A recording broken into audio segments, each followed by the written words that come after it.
Kung nakakaramdam ka ng sakit sa tuhod o sa pagtatapos ng araw ay sobrang namamaga ito, nasa tamang lugar ka dahil ituturo ko sa iyo ang pinakamagagandang teknik ng masahe para maalis ang pamamaga ng tuhod at maibsan ang sakit. Pinakamaganda, gagawin natin ito habang nakaupo sa bangkito, hindi sa sahig. Sa totoo lang, para magawa ang masahe na ito, kakailanganin mo ng 2 kamay, isang maliit na kutsara na katulad nito, at syempre, isang bangkito na mauupuan mo. Kaya kung interesado ka at may gana ka, simulan na natin ito. Umupo tayo sa bangkito na yon. Sa akin, kaliwang tuhod ang imamasahe. Pwede mong imasahe ang dalawa. Simulan mo doon sa mas nakakaramdam ka ng kirot. Ang mahalaga ay magsimula ng dahan-dahan, hinahaplos ng marahan gamit ang ilang teknik na tinatawag na effleurage, na ito ay simpleng marahang haplos sa ibabaw na nagsisimulang magpasigla sa mga ugat sa ibabaw, maliliit na ugat at arterya na nasa balat. Ang pagiging sensitibo ay nagpapababa ng tensyon ng kalamnan, nagpaparelax sa bahagi at nagpapag-inhawa ng pakiramdam. Ilagay ang mga kamay sa tibia, dahan-dahang ihagod pataas ng walang diin hanggang kalagitnaan ng hita. Napakamarahan, may ritmo, kalmado, na para bang gusto nating haplusin ang kabuuan ng ating tuhod. 10 ulit lang ay sapat na. Ilan na ang nagawa natin? 6. Kalahati ng tibia, dahan-dahan tayong umaakyat. 7. 8. Sige, 2 na lang. Dahan-dahan, sa ibabaw lang, hinahaplos ang buong binti. 9. Pwede tayong gumawa ng paikot na galaw. Tingnan mo, mula baba paakyat. Pwede mong gawing mas komplikado, pero sapat na ang bahagyang pagdampi, haplusin lang ang tuhod. Pagkahanda ng putahe, hahanapin natin ang pinakaimportanteng sangkap, ang kneecap. Ang kneecap ay isang maliit na buto na meron tayong lahat dito mismo sa harap ng ating tuhod at nagsisilbing pingga para hilahin ang binti gamit ang mga kalamnan na nasa ating hita. Maaring mas madali o mas mahirap hanapin ito, pero lahat tayo ay may kneecap, okay? Tandaan mo yan. Ang pinakamagandang paraan para hanapin ito ay umupo ka gaya ng ginagawa natin na yon at hawakan ang harapang bahagi ng iyong tuhod. Ang pinakadulong bahagi, yung pinakanakausli, ay tumutukoy sa kneecap. Sa katunayan, kapag kinatok mo ito gamit ang iyong daliri, mapapansin mong mas tunog hungkag ito at medyo matigas. Kung kakatok ka sa bahaging walang buto, hindi kasing hungkag ang tunog at mas malambot ito. Mahalagang hindi lang hanapin ang kneecap, kundi malaman din ang hangganan at gilid dito dahil maraming teknik na gagawin sa paligid ng mga iyon. Kaya maglaan ka ng oras, 1 minuto, 2 minuto, para makapanang mabuti ang iyong kneecap at pagkatapos ay hanapin ang pinakailalim na bahagi nito. Nandito ang akin. Lakarin ang lahat ng gilid at sa huli tapusin sa itaas na bahagi. Medyo mahirap ang bahaging ito pero hindi naman mahalaga. Kung kaya mong hanapin ang kneecap at matukoy na nasa harap ito, sapat na iyon. Kapag nahanap mo na ito, maaari mong i-pause ang video kung hindi mo pa nagagawa. Magsisimula tayo sa isang simpleng teknik para imasahe ang paligid ng kneecap. At ito ang susunod, ilalagay natin ang ating mga daliri sa tapat ng patellar tendon. Isa itong litid na mula sa kneecap papunta sa tibia. Idiin natin ng kaunti ang ating mga daliri, hintuturo at gitnang daliri. Dito habang bahagyang pinipisil at pagkatapos ay iakyat natin pataas paikot sa buong kneecap. Hanggang quadriceps lang, pipisilin lang natin ng konti. Ganun lang, maglalagay ako ng kaunting presyon, paikot sa labas at iguguhit ang paligid ang bilog ng aking kneecap. Ang paligid ng patellar tendon ay may maraming espasyo at likido, kaya madalas dito naiipon ang pamamaga. Kaya sisimulan nating alisin ang likido gamit ang mga teknik na ito. Pinipisil, hinihila, palabas at pataas. Hinihila ko palabas, umiikot sa paligid ng tuhod at hinihila pataas. Sige, 2 pa. Pwede kang maglagay ng konting krema, syempre, kung masyadong naiirita ang balat o kung nakakaramdam ka ng hapdi o iritasyon kapag dumadaan ang mga daliri mo. Dinadala ko ang mga daliri ko, iniikot dito, humahagod pataas, isa pa, idinidiin, iniikot, inaangat pataas. Gusto ba nating trabahuhin pa ng kaunti ang litid ng tuhod? Hindi natin gusto. Inangat ko pataas. Ngayon, gagawin natin ang kabaligtaran na halos pareho lang. Ipinapatong ko ang mga daliri sa itaas ng tuhod at gusto ko itong iguhit palabas hanggang magsalubong sa harap. Medyo mahirap ito. Gamitin ang gilid ng tuhod bilang gabay.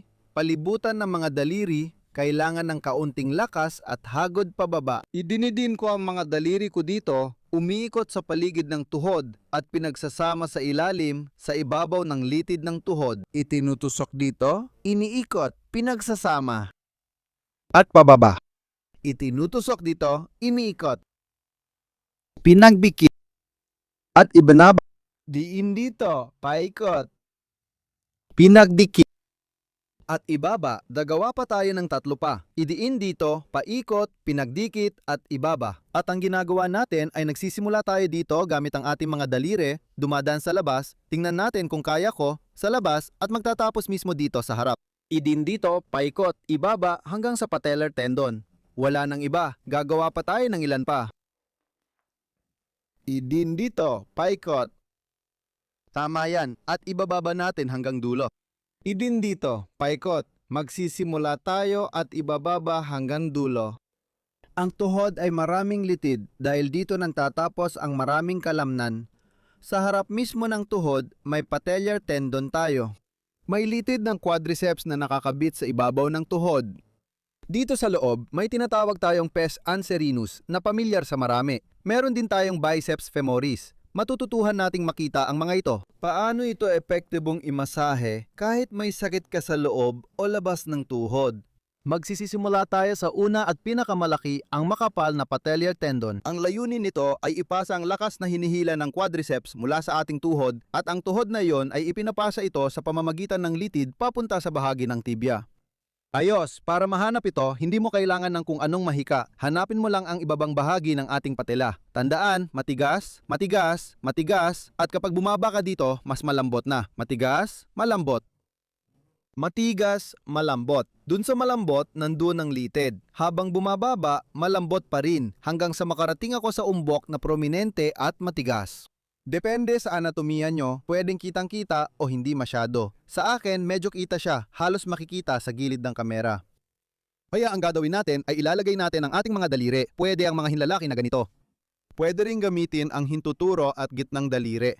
Mas gusto ko ang hinlalaki. Gagawa tayo ng zigzag na masahe. Dito, kailangan lang natin dagdagan ng presyon, lakas, at trabahuin ang litid ng pateya. Sa lahat ng oras, kailangan mong panatilihing relax ang iyong binti. Hindi pwede na may tensyon dahil kung may kontraksyon dito, naipapasa ito sa litid at mas mahihirapan tayong imasahe ito. Tingnan mo, relax ako dito. Madaling lumulubog ang mga daliri ko.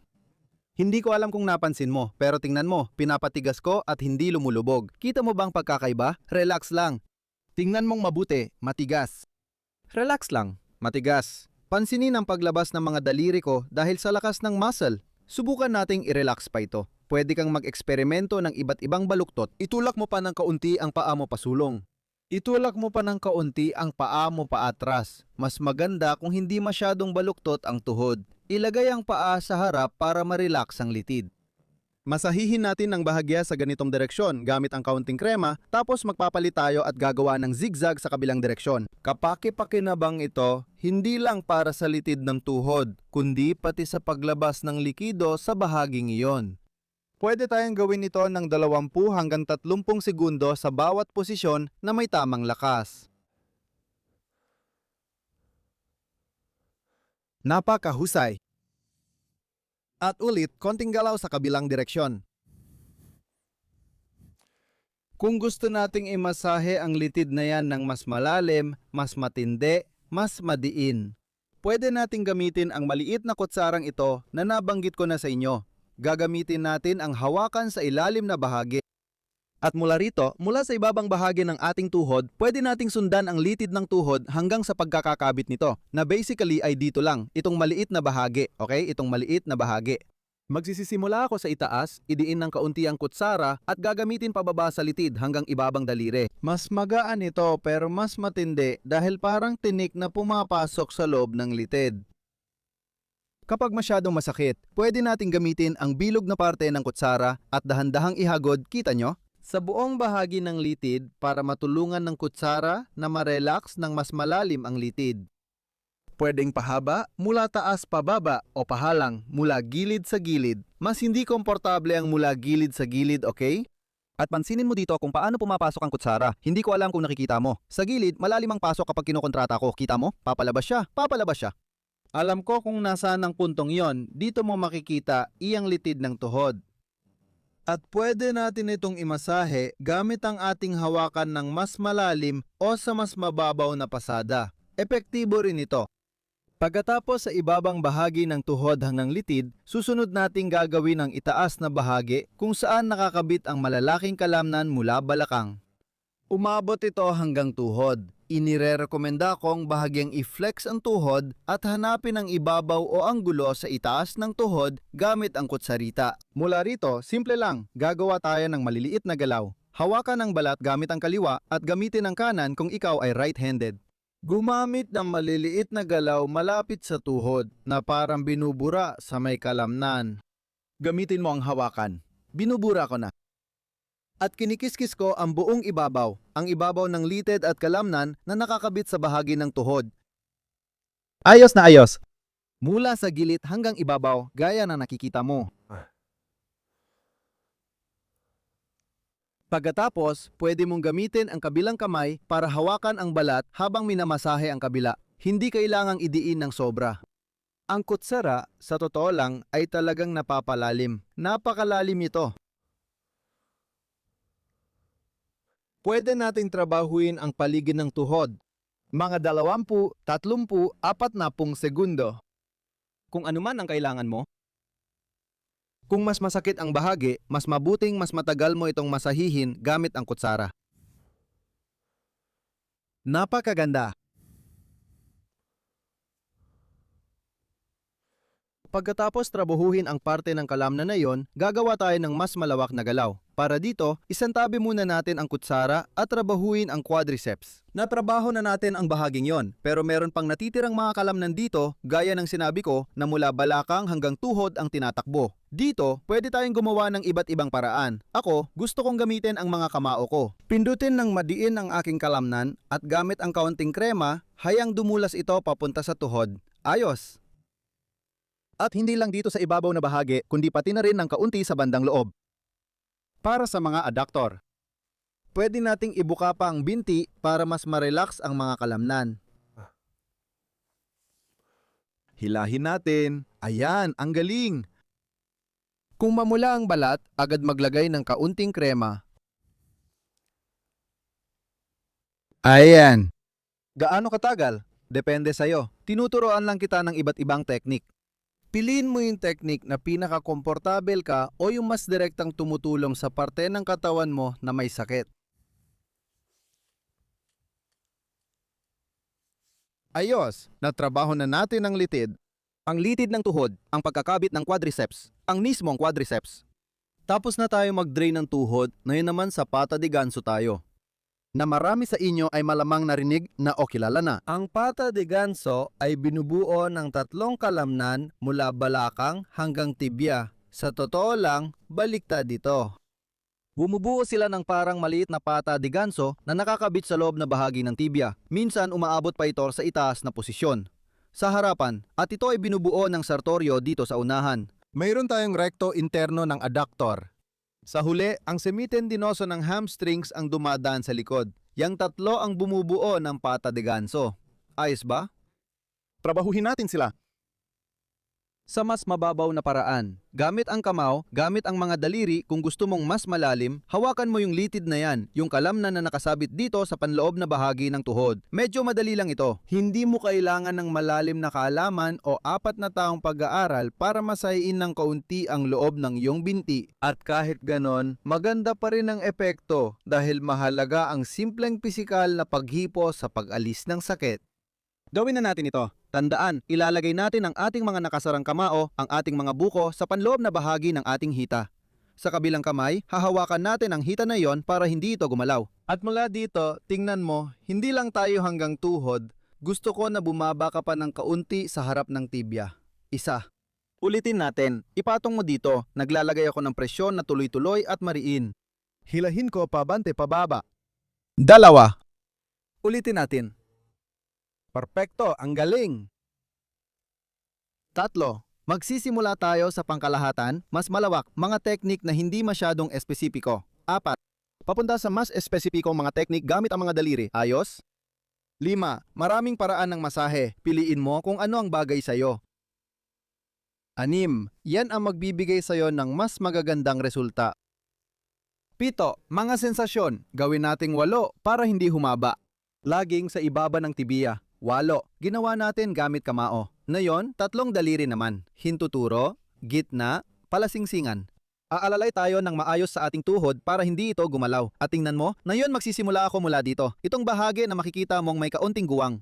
Tingnan mo, basta't nasa tapat lang ako ng aking binti at mula dito, gagawin ko ang buong litid hanggang sa unahan mismo ng tibia. Subukang panatilihing relax ang binti, huwag kontrahin. Dahil kapag pinatigas, tumitigas ang kalamnan at nag-iiba ang epekto ng masahe. Mas masakit ito kaysa sa relax na binti kung saan malambot ang mga kalamnan. Binabaon ko ang mga daliri ko, binabaon ko. Tama, kamay sa unahan. Sige, 2. Binabaon ko ang mga daliri ko. Dumaan ako sa unahan. 3. Mga daliri. Sa unahan. 4. 5. 6. 7. 8. Sige, 8 lang daw pero naging 9 dahil lumabis ako ng isa. Kung naging epektibo sa'yo lahat ng ito, hindi masyadong naiirita ang balat mo at gusto mong subukan ang mas matindi pa, pwede nating gawin ang pincer technique. Tingnan mong mabuti, ang mga daliri ko, ipapasok ko sila dito sa ilalim, may puwang sa pagitan ng mga kalamnan ko, sa loob at labas, ipapasok ko ang mga daliri ko at pagkatapos hahawakan ko sa labas ang kalamnan na yon. Mismo dito sa kasukasuan sa pagbaluktot ng tuhod. Hawakan mo dito, ganito ang mga daliri ko, hinihila palabas, nakasuporta ang hilalaki. Gawin mo para nagigitara ka. Tingnan mo, hilahin natin palabas ang mga daliri na parang kukuha ng kurot. Hahawakan ko ang kalamnan at idudulas ko hanggang magsama ang mga daliri ko. Gumamit ka ng kaunting lakas ng kurot pero huwag mo ring sobrahan dahil hindi magiging maganda ang pakiramdam. Ipapasok ko ang mga daliri ko, gagamitin ang kurot mula sa kabila at dahan-dahan kong idudulas ang mga daliri ko palabas. Sa masahing ito ng kalamnan at litid, mapapansin mong tumatalon ang mga litid ng kalamnan pero walang masamang epekto. Pwede natin itong gawin sa may kasukasuan ng tuhod, mas patayo o bahagyang papunta sa tiyan ng kalamnan. Subukan mo ang iba't ibang posisyon at pagbaluktot para malaman ang pakiramdam nito sa iyo. Totoo rin na mas kailangan ng lakas sa kamay ang teknik na ito at maaring magdulot ng pagkapagod, lalo na sa hinlalaki. Kaunti pa, ilang beses pa, ayan, 2 pa. Gagawin ko pa ng 2 at ilang beses pa, ulitin natin. Pinipipil ko ang mga muscle na yan, semitendinosus, gracilis at sartorius para gamutin ang aking pes anserinus. Ayos, maganda ang pakiramdam. Pagkatapos gawin ang mga teknik, may natitira pang bahagi sa labas ng tuhod. Dito natatapos ang biceps femoris. Maaring sumakit ang gilid ng binti dahil sa tensor fascia lata na mamamasahehin natin sa dulo. Dito, para simulan sa biceps femoris, ayusin ko muna ang pwesto ko at hanapin ang ulo ng fibula. Ito ay kanang binti, kaya hindi pareho ang itsura pero ang fibula ay nasa panlabas na bahagi.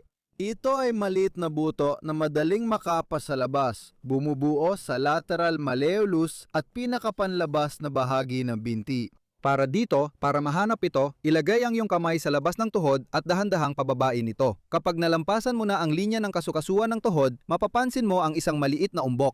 Kadalasan, ang tuberosity na nabanggit ko kung saan nakakabit ang patellar tendon at ang fibula ay magkasing taas, nakakatuwang isipin. Ilagay natin ang kamay doon at ibaba, makikita natin ang umbok ng buto at eksakto roon ang ulo ng fibula. Kapag tinapik ko ito, ewan kung naririnig mo, tunog hungkag. Pero sa mas mababang bahagi, hindi na hungkag, tunog laman na.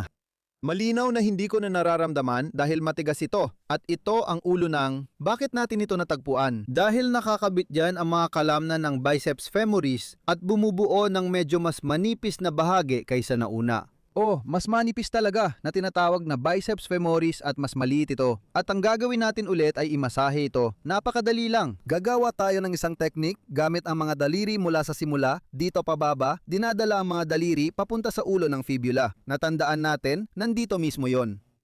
Idinidin ko ang mga daliri, iniunat ang kabilang kamay. Nakatutulong ito para maangkla. para makapagbigay ng mas malakas na puwersa. Hanggang ulo ng fibula, idinidiin ko ang mga daliri at iniunat. Hanggang sa ulo ng fibula, at tuloy tayo. Ulo ng fibula. Tuloy tayo. Ulo ng fibula. Tuloy tayo. Ulo ng fibula. Ulo nga ito. Fibula. Fibula. Fibula. Sige, simulan na natin ito. Fibula. Fibula. Huling ulit na. Sige, masarap. Pwede kang maglagay ng cream. Sunod, gagawin ulit natin ang ginawa kanina. Gamit ang pincer grip, pumapasok ang mga daliri ko sa loob. Hindalaki ko nasa labas. Pwede akong magmasahe malapit sa fibula. Tandaan natin, pwede rin kaunti pa sa likod. Pwede mong subukan bawat isa. Dito, mas maikli ang galaw at mabilis nagkakasalubong ang mga daliri ko. Di gaya ng masangkalamnang sa loob ng tuhod. Mas mabilis talaga, tingnan mo, nakalima na ako. Bumababa ako at tumatalon, 6 na. 7. At gumagalaw ako mula sa bahagi ng fibula papunta sa mas gitnang bahagi ng hita. 8. 11. 10. Ayos, gawin pa natin ang ilan pa. 11. Hawakan natin ng maayos sa loob. 12. Pinapasok ko mga daliri ko, inilalagay ang kabilang daliri at hinahayaan kong bumagsak. Ang galing! Wala na akong masyadong masasabi, marami na tayong nagawang kalamnan at ngayon ay gagawin natin ang tensor fascia latae. Isa itong kalamnan na makikita dito sa bahagi ng pelvis at siyang nagpapabanat ng fascia lata, isang fascia na nakapalibot sa ating hita. Madalas sensitibo ang kalamnan na ito sa presyon, kaya ipapakita ko ang madaling paraan. Gawin ito, lalo na kung may nararamdaman kang pananakit sa gilid, trochanteritis o hita. Isara ang kamao mo gaya ng dati, ilagay ang mga buko ng daliri at mag-ingat. Kakailanganin mo ng mas karaniwang posisyon, pagkatapos hilahin palabas ang kamao hanggang umabot sa tuhod. Tingnan mong mabuti ang kamay na ito. Mahalaga ito para iangkla at hindi lumubog ang binti ko habang minamasahe. Iangkla ko, itutulak at idudulas. Itutulak ko, ayan, gamit ang kaunting krema para sa mga may mas maraming balahibo sa katawan at itutulak ko, kaunting krema lang. Huwag kalimutang tanggalin ang singsing kasi ginagawa ko ito, nasuot ang singsing at tingnan ninyo ang nangyari. Ulitin natin, 4. Sige, gagawin lang natin na 8, 5. 6, 4, 4, 7, 8, 8, gawin. 7, huling ulit. At 8, napakagaling. At para tapusin at buuin ang lahat ng ito, isang nararapat na effleurage, banayad na pagdula sa ibabaw para marelax ang balat, ang mga kalamnan at mapabuti ang pagdaloy ng dugo pabalik. Dito sa likod ng binti, sa likod ng ating paa, napakaganda para marelax ang ating binti. Ano ang nararamdaman mo? Maaring dalawa ang maramdaman. Maaring matapos kayo na walang sakit, magaan ang pakiramdam. O kaya ay may kaunting sakit dahil mas matindi ang naging trabaho ninyo. Pagdating sa masahe, sa anumang kaso, inirerekomenda ko na subukan ninyo lahat ng technique na itinuro ko sa inyo. Wow, talagang kahanga-hanga ang mga iyon. Tandaan, ginawa natin ang pag-drain sa patella, patellar tendon, quadriceps tendon, pati pes anserinus, insertion ng biceps femoral at tensor ng fascia lata. Mga teknik na makakatulong sa iyo na maibsan ang sakit, mapabuti ang sirkulasyon at syempre mapabuti ang kalidad ng iyong buhay. Pero alam nyo naman na hindi lang masahe ang solusyon sa lahat. Dapat gawing pangunahing kasangkapan ang ehersisyo para mapabuti ang kalusugan at kalidad ng tuhod. Dahil dito, iniimbitahan kitang panurin ang isa pang video na lalabas. Saan kaya? Dito sa taas sa kanang sulok ng screen, ituturo ko ang hakbang-hakbang na paraan namin para tuluyang gumaling ang tuhod mo habang buhay. Simple lang, walang komplikasyon. Ang kailangan mo lang talaga ay oras. Panuurin mo ang video, tapusin mo hanggang dulo. Mayroon kang isang napaka-espesyal na alok. Wala na. Sana nagustuhan mo ang video na ito na natapos mo ito kasama ko hanggang dulo at na maiwan sa iyo ang mga teknik na pinaka-epektibo para sa iyo. Hindi ko sinulat lahat sa papel dahil alam nating mahina ang memorya. Kung kailangan, balikan mo lang ang video. Sana maibahagi mo ito sa mga kaibigan mo, mga malalapit sa iyo o sa mga taong may sakit sa tuhod. At taos puso, umaasa akong makita kang muli sa iba ko pang mga video. Paalam mga kaibigan.